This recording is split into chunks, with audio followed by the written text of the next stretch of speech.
Welcome back to another video with Eat the Fruit. Today we're diving into an epic story from the ancient Near Eastern world, the fall of chaos and rise of the Demiurge. It's a tale of power, betrayal, and a shift in the heavens that reshaped the pantheon as we know it. Let's get into the heart of this ancient tale. In the dusty scrolls of Neo-Babylonian texts, we find a gripping tale called the Defeat of Enmesharra. This story isn't just a standalone piece. It connects with older myths like the Enuma Elish, and epics like Atrahasis and the Enlil and Namzatara myth. It's a rich tapestry that traces back through centuries of storytelling. The myth kicks off right after the chaos has been quashed. Marduk, a major god, has just won a massive battle against the forces of chaos. But the drama doesn't stop there. His uncle, Enmesharra, who's also known as Kingu, and once held major clout as the Lord of all Emmys, ends up as Marduk's prisoner. Imagine the tension in the air as Enmesharra and his 7 sons are paraded before Marduk for judgment. Here's what goes down. Marduk, now sitting high and mighty, isn't just about to slap them on the wrist and send them off. No, he sentences the children to death right in front of their father. It's a brutal moment meant to stamp out any future threats and send a clear message about who's in charge. Quote from the text. He raised his head to look at them. With terrible anger he roared at them. Marduk opened his mouth, addressing a word to Enmesharra, the splendor. Thus you thought in your heart, I will swallow the power of Marduk, and your sons, who perform the task of battle against me. Exalted Marduk lifted up his weapons. He cut off the heads of the sons of Enmesharra, and drew representations of them on the wall. Their father Enmesharra, he bound with his hands.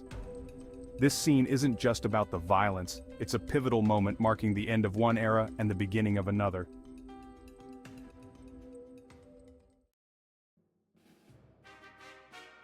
With chaos defeated, it's time to set up a new order. Enlil, a title of Enmesharra, the title is claimed by Marduk. His son Nabu steps up as Ninurta, and Nergal the Enforcer takes on the title of Erra. The old guard is out and the new bosses are in town. Another key quote from the text shows how this new order is established. He summoned Nabu to give him the command. The rule of the land of Ninurta quickly took from his power. Proceed, Bull, to Borsippa. Nergal took the power of Erra, Marduk the power of Enlil. Marduk, Nabu, and Nergal took the lordship of Anu equally. Bel, Nabu, and Nergal took the lordship of Anu equally. Marduk took the power of the Spear Star, whose army cannot be annihilated. The Spear Star is Marduk, Ninurta is Nabu. Nabu took the power of Ninurta, Nergal took the power of Erra.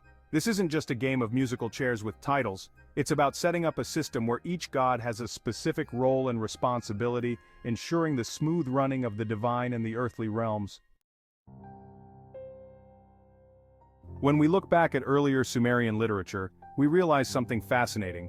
These names like Enlil, Ninurta, and Erra aren't just personal names, they're titles, each carrying significant weight and history. This revelation ties different threads of mythology together, showing us that Marduk, as Enlil, was taking on a role steeped in history and power.